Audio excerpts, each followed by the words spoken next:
You have some of the greatest powers of the time: the British Empire, the Spanish Empire, France, and this is not a great power, but still the colonies. Now, all of them are at war with each other, not the colonies, but the empires, because they are fighting over who is supposed to be the next successor for Imperial Spain. Also, before I begin, I'd like to clarify a few things about this video essay. I would like to heavily emphasize that even though that this is a video essay on pirates and piracy, that I do not renown or glorify, even though that some of these pirates' accomplishments were great feats, just objectively and historically, and the impact that these pirates had on the world. I don't want to make it seem like I think that what they did, because a lot of them were slavers themselves, was something to be condoned. Also, I will be mentioning some things about slaves becoming pirates, but I also want to make a point that I don't think that it was really the pirates themselves that gave freedom and democracy to free slaves. I know that they did, but on their own, these people, let's say, I think like let's say Captain Morgan, because he'll be mentioned a few times. If he was a regular guy and not a pirate, he would not be involved in trying to recruit slaves to be a part of the pirate crew. I think the whole reason why slaves and Africans were able to become pirates is because of the circumstances that they were in. Africans in the age of piracy. Now, this is going to be about just how pirates interacted with slaves during one of the points of the transatlantic slave trade. Now, the slave trade lasted for about 400 years. And let me see if I can find the exact dates. Approximately from about 1526 to 1867. But today I want to focus on 1650, like around 1650 to 1730. And to give some broader context, I might mention some other documents or history outside of that period. So let me get started. I want you to imagine yourself as somebody from the colonies. The New World has been discovered. People are settling. The 13 colonies are still over British imperial rule, but at the same time, there's a war going on. And those circumstances being that, and this is where I'll get into it, I want you to still imagine that you are just a peasant in the colonies. There is so much war going on. Merchants are being attacked by the opposing sides. Lots of conflict. The economy is being disrupted by this war. But Great Britain wants people with ships and supplies to go out as privateers to conquer and destroy French and Spanish vessels and just totally blow them out of the water. Now, this was a very lucrative business, but it also took a lot of wealth and money to get into, because you have to buy a ship, you have to hire a crew, you need a navigator, you need the documents, you need to be the title of a captain, and this is not cheap. So most likely, if you're going to just be a peasant in the colonies, you're going to be a crew member.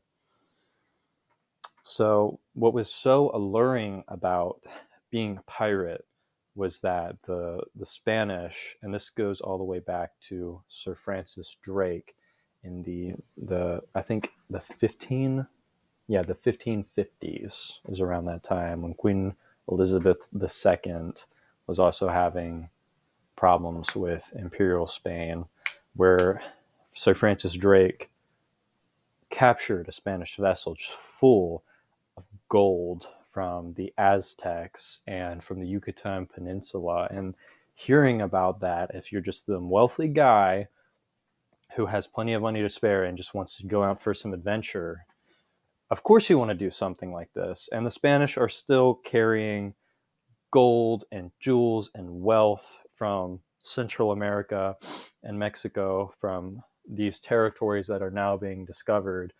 And being a privateer, you're able to intercept them on behalf of the crown is crazy. I mean, I think that's it's just such an odd point in history for me to be able to do something like that, especially on the high seas where there's not that much regulation. Because of that regulation, you're still imagining that you're a peasant. You can have the opportunity to, instead of only attacking Spanish and French ships, you can attack your own team who has plenty of money. And that is where a lot of piracy was born, is because you and your crew, if you're a peasant from the colonies, decide, you know what, our captain is not divvying out enough gold and loot from all these vessels that we're capturing. We want more and of an even split. We don't want to have to report to the crown. We want to be our own independent people.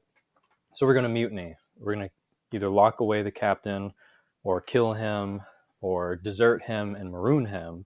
I know that in some movies that you may have seen, you've heard of marooning on an island and just leaving them to die. And that was a real thing. Walking the plank, though, was not. That's something that came out of stories like Treasure Island. It's just fantasy. But you and your crew decide to, and I mean, if the crew feels like you're the most fit to be so, you are the best at navigating, you know the ship well, you know how to persuade people, you're the most skilled. And that's how pirates hired their own captains, is they found the most skilled person out of all of them, and if they saw fit, they would put them in that position. But mutinies happened all the time, so if you stepped out of line and they didn't think that you were a good captain, they'd mutiny you as well. And also, the captain was not the main guy to run the ship. You had his quartermaster, which was somebody who would discipline the crew and oversee them more for the captain.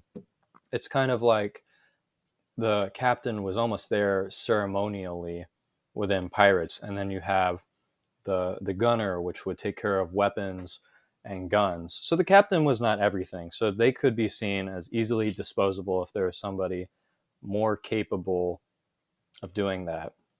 But once you became pirates and you're no longer privateers, you're going against the crown. Who cares? You're searching for like millions to billions of dollars worth of gold on the open seas. And some pirates would go attack Mughal ships in the Indian Ocean, and that would be where they would have tons and tons and tons of rubies and emeralds. Well, I need to fact check if it's emeralds, but just lots of precious metals and raw materials, because they were making their trek to Mecca. That caused problems too for the East India Trading Company in Britain, because the East India Company had business station there, and pirates caused a lot of problems in the economy. Now, where pirates and slavery come together is how much, and this didn't happen as often, but pirates would attack slave ships quite frequently. And that's how some slaves became pirates. And I want to put that on pause, because this is a video essay mainly. I know it is on pirates, but it is mainly about slavery. And I want to give a description of what life for a slave would have been like, because it's more about them becoming pirates, not. So as I mentioned, the transatlantic slave trade was from about 1526 and 1867. And this is more of what we know as chattel slavery. Chattel slavery is whenever you think of slaves on plantations or sugar mills in the West Indies or in colonial America, and how Africans were brought from the west coast of Africa all the way to the Americas for labor, and also having slaves breed in the colonies to save money. And you see all these horrible stories about torture and mutilation and unregulated laws for people who are living there. But if you're a pirate, you also would have come across that. That is what you would have first encountered if you're living in the colonies.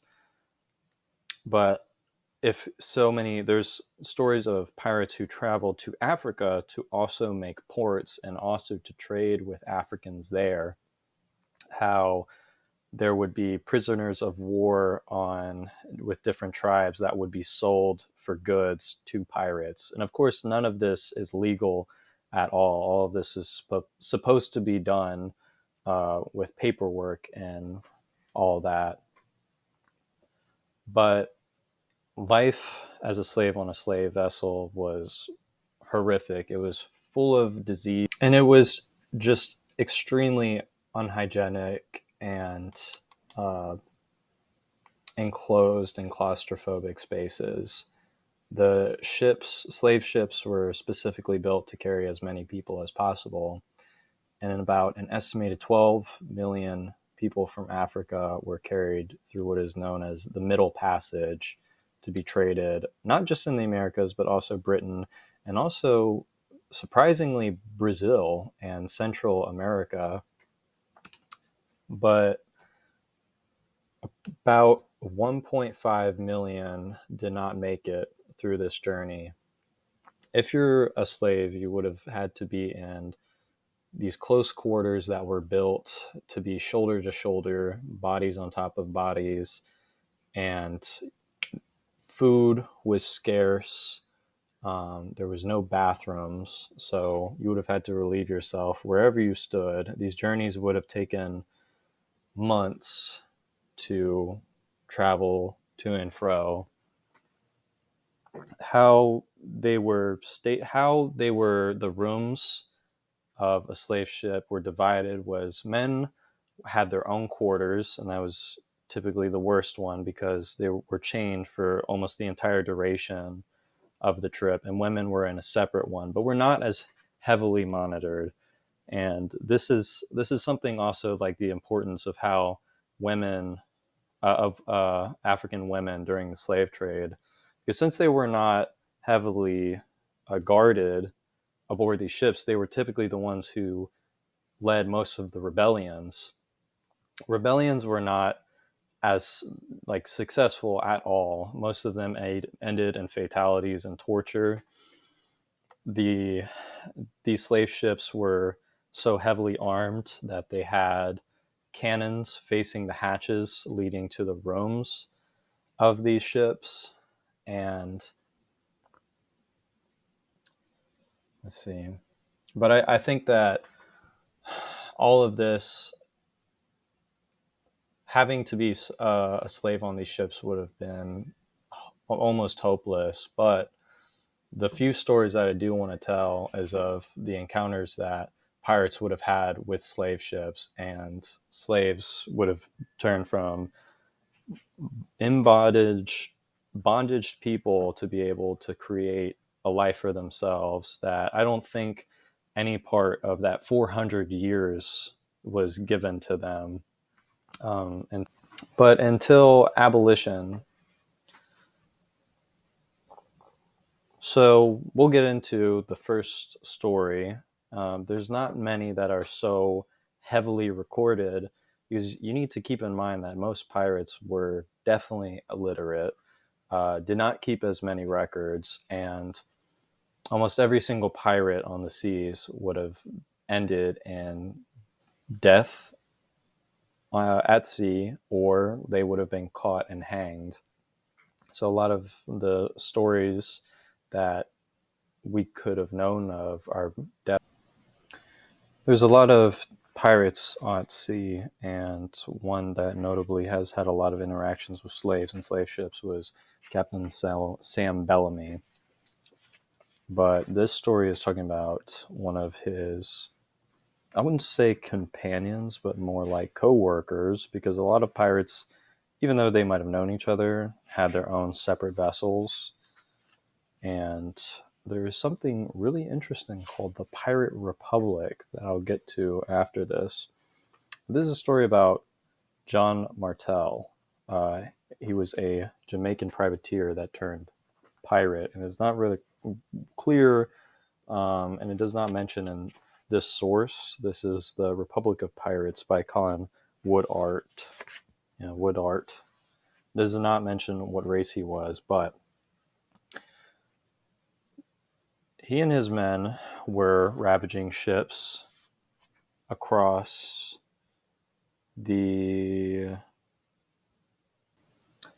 were marauding the Antilles for months, capturing ships and sloops of all sorts, and had come to St. Croix, this is in the Caribbean, in early January to clean their vessels. Unfortunately, on January 16th, the HMS Scarborough anchored at the mouth of the harbor and began battering their vessels with. Now, this battle unfortunately did not go well for Martel and their gang, and all of these pirates had to pile onto Martel's ship, the 22-gun galley John and Marshall, to make a run for it, only to aground on the reef. Seeing the Scarborough tacking back toward them, Martel ordered the men to abandon and burn the galley, which carried 40 black slaves the pirates had taken some weeks earlier. 20 slaves burned to death, presumably because they were still chained in the hold. Even though I said that this might have given some hope for some slaves during this period, and they were killed in it, Martel had some sort of feeling towards indigenous slaves and slaves that were born in the West Indies, born into chattel slavery, and could have been mixed race, could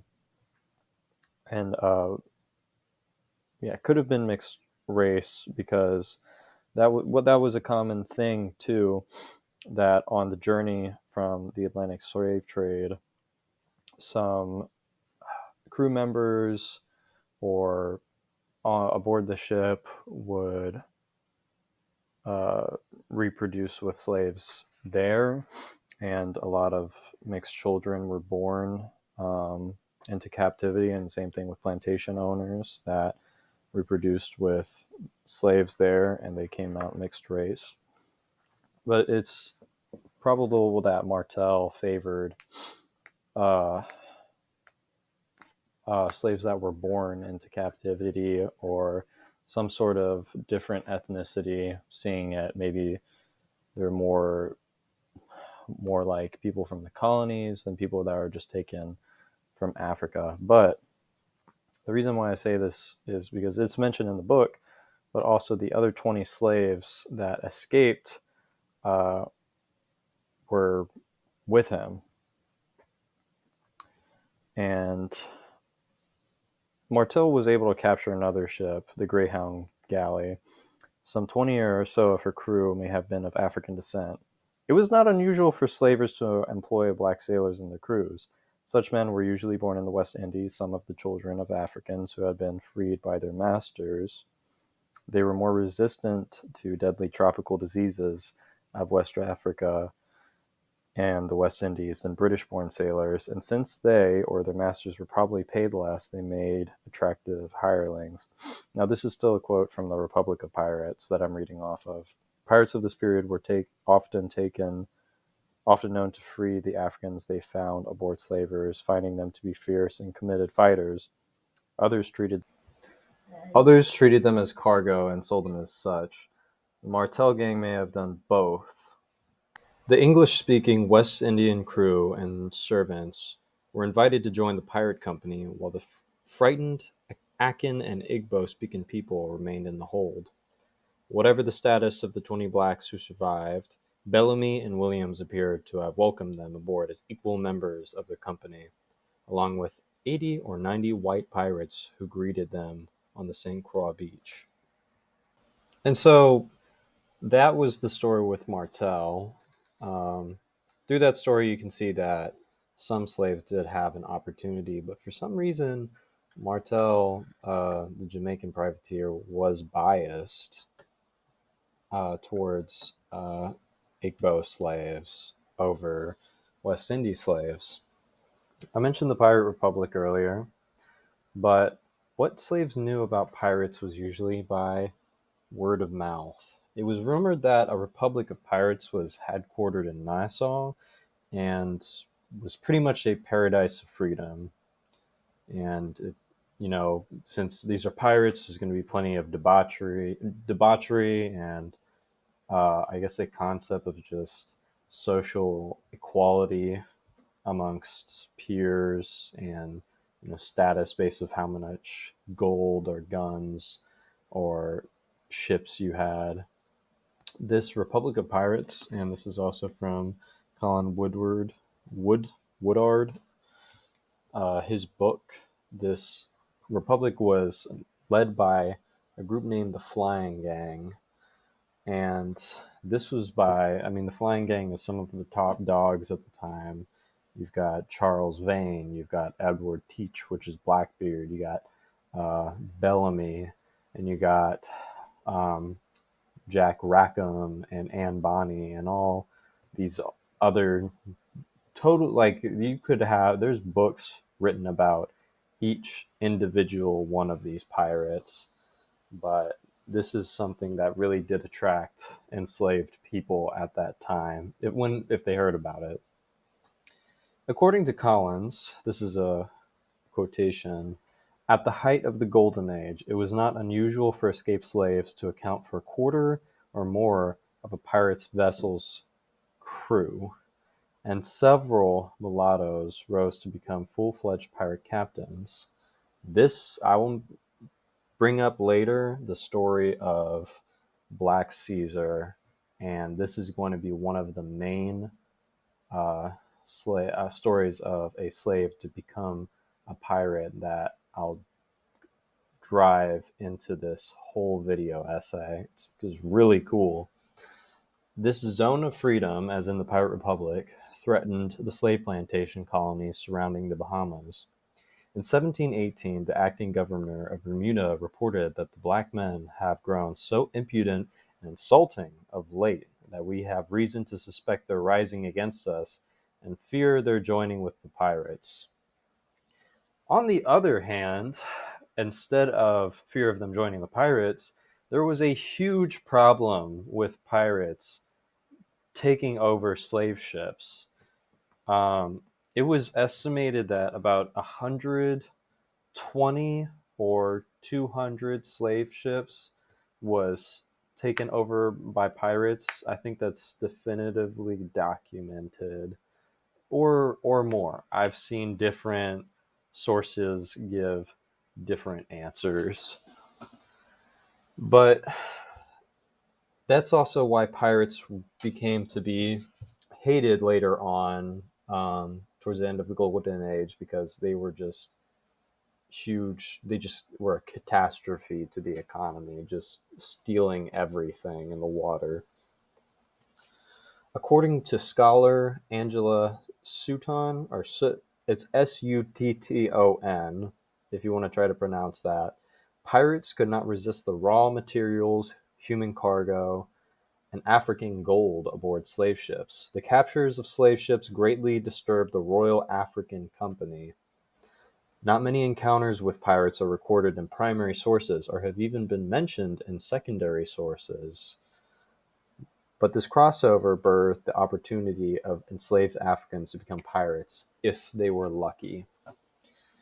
I'm not sure why, but for some reason there's just very little resources on pirates and slavery, and that's probably because most people do not consider pirates to be a very academic topic to begin with, much less have something so obscure and niche and hard to find as slaves becoming pirates, because there's so little recordings of it.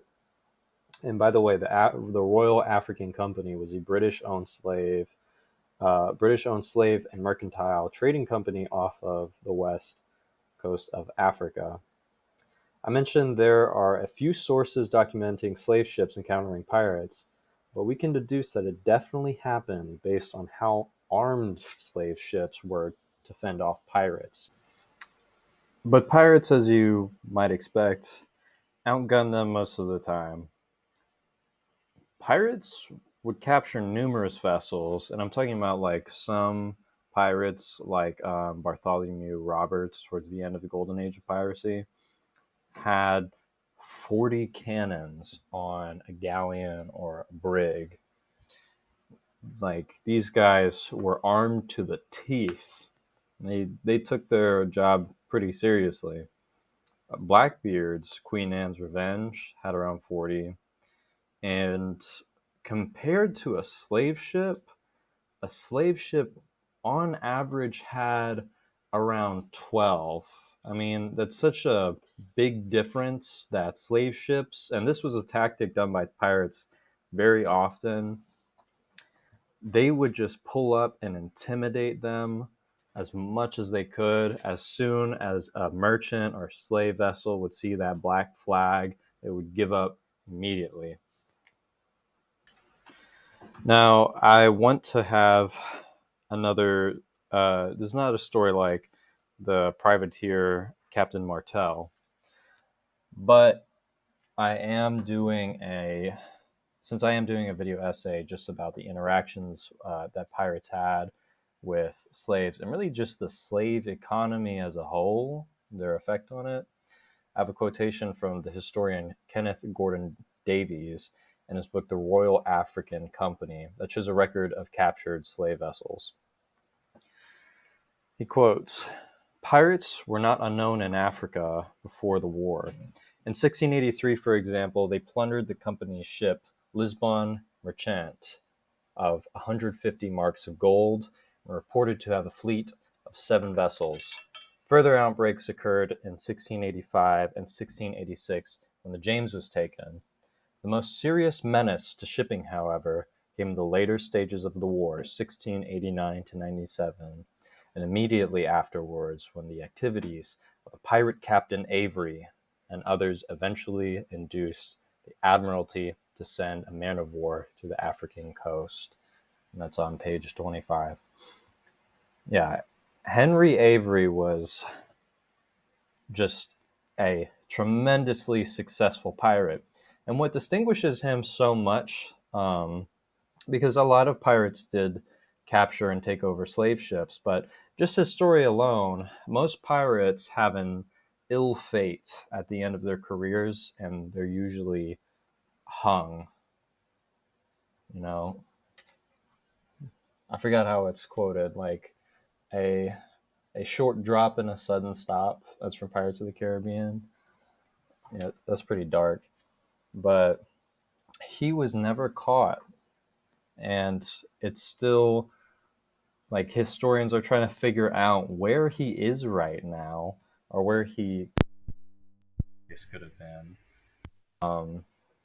It's a lot of speculation, and also possibly some buried treasure.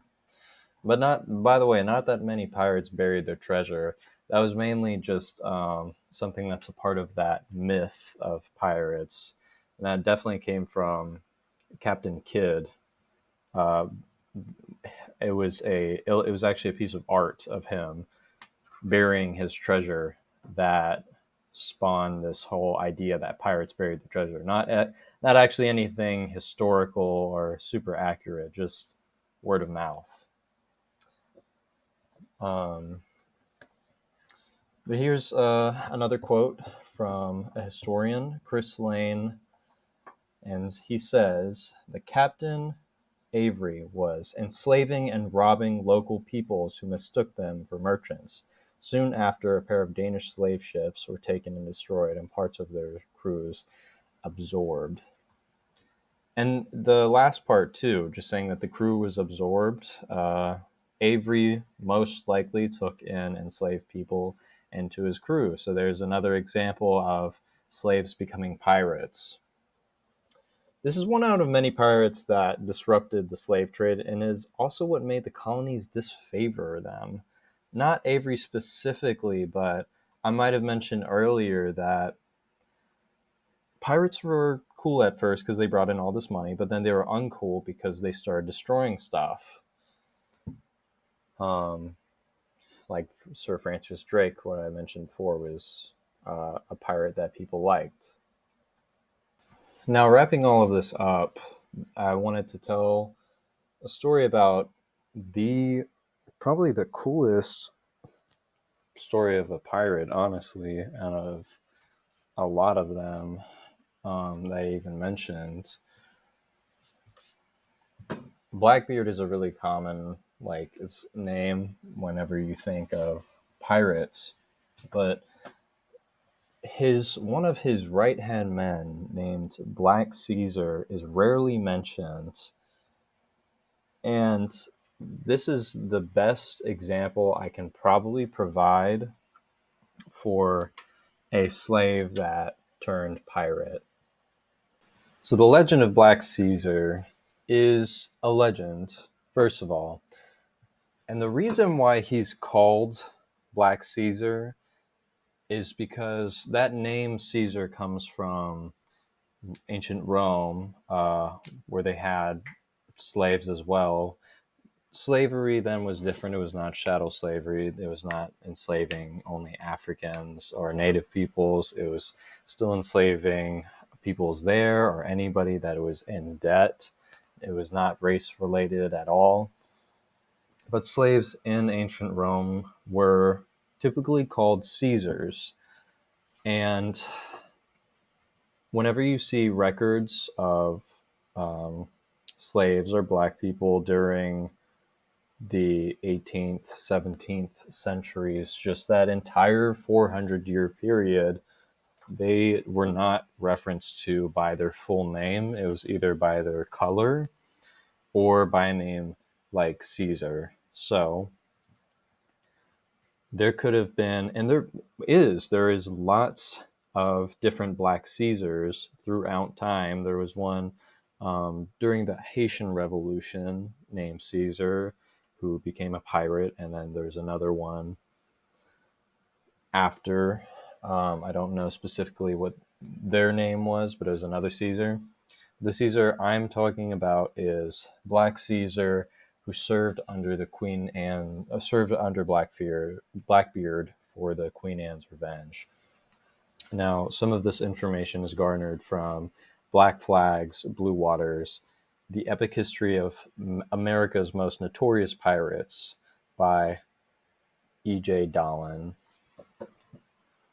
Black Caesar was born most likely somewhere in West Africa, and he was lured on to a sailor's ship. Don't know who the sailor is. They could have been a pirate. Um, Again, these things are not that well documented, but as soon as he got on the ship, he was trapped. And I read a few different places of how this could have happened, that he was lured with food or gold or riches or women, and he and his companions were uh, taken aboard and they were captured. Um, Let me think for a second. Yeah, and they were captured, but all of that is still pretty unclear. Um, After that, it's said that the ship wrecked near an island, and this is a part of the legend that he and his crew. By the way, before the ship wrecked, or I think they were pretending to wreck it. They did take over the ship. They did take over it from whoever tried to capture them. And they were stationed near an island, most likely in the Caribbean, and flagged down different merchants that came by acting like they needed help. and then attacked them and stole their resources. Somewhere down the road, still unknown, Black Caesar runs into Blackbeard of the Queen Anne's Revenge. Now this is definite, and this is where I know this is most likely true from Black Flags and Blue Waters. Let me do a quick Google search of, I know it's very not scholarly, but it was the final battle that Blackbeard had with somebody that he entrusted Black Caesar to blow up his ship. Blackbeard said that he'd rather have his ship, his men, and his treasure be blown to smithereens than it be taken in by the British government and put on for display or made a mockery of. He'd rather have his legacy sink to the bottom of the sea. So let me type this out. Okay, Blackbeard. Robert Maynard, and there's also a very famous painting of that as well. It's whenever you look up pirates, you have Blackbeard swinging a sword in the air, fighting somebody. He's in a red waistcoat and wearing a black hat, and of course his long black beard. But yeah, whenever Black Caesar blew it up, he survived, and he was only, I think, one of the only survivors from that explosion, but he was arrested shortly after that whenever they tried to retreat on land. And he was tried, and whenever he was tried, he did not have a full name. It was only Caesar. So he did meet the ill fate that almost every single pirate meets. But aside from it, all of this being very patchy and mainly a legend, it still is a part of a larger story for all Black Caesars. Like I mentioned, the Caesar who led the Haitian Revolution, and then another one down the road. But these are the stories that Black Caesar is supposed to encompass, the stories of so many other pirates. And really, the story of Black Caesar that I just told could have been fragments of many other pirates that are slaves or Africans that became pirates, because I know that there was different pirates during the time that were in the Mediterranean named Barbary pirates, and Barbary pirates are a whole nother topic. They actually captured and enslaved around 1 million Englishmen who were just merchants or who were trading along the Mediterranean routes. So that story of Black Caesar wraps up this video essay for Africans and enslaved peoples in the golden age of piracy. I hope you enjoyed. Hope you learned something. And I will definitely be doing my own personal research, looking more into this, especially the Barbary pirates, because that's very interesting. But thank you for listening.